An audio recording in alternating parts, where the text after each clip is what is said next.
99 Durango no bus, an option that actually has shown some promise compared to all the other crap I've tried. I am sick of posting videos thinking I fixed it, and then it turns out that it came back. So now we're taking the power wire for the 5 volt out of the C1 connector on the PCM. It's pin 17 for me. It might be different for you. Check your diagram. Most Dakotas and Durangos, I believe, are similar, but don't take my word for it. So what I'm doing is I've created an external 5 volt supply to the line with the sensors, because I split the wire, braided it back together, started the truck, let it die. When no bus was on the dash, I busted out my meter. I measured this. It was 0.6 volts. I unbraided it immediately. You do this with the key on, by the way. Key on. Unbraided it. I tested the section of wire going to the PCM, and it was at the same voltage. And, well, yeah, that tells me the regulator inside the PCM is totally shit. So I introduced a external 5 volt supply, being a USB car charger for my phone. 5 volts, 1 amp. Yeah, it's pretty interesting.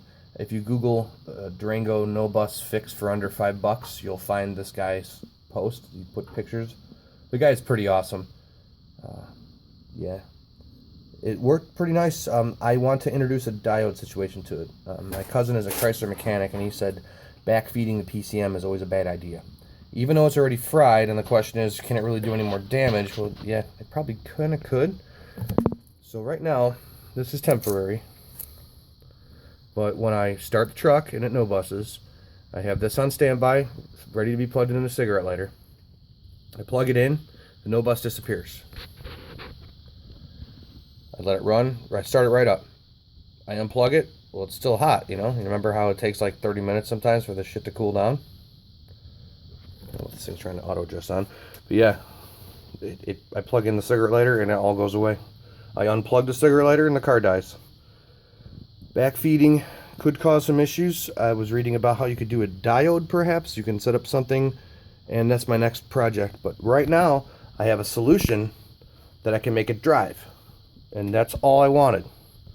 And this is pretty awesome. So, dude.internet, thanks a lot, dude. If I ever find out who you are, you're going to get a $50 gift card or send you a nice 12-pack or some fancy beers or something. So, I won't post again until it's fixed. Good luck, everybody.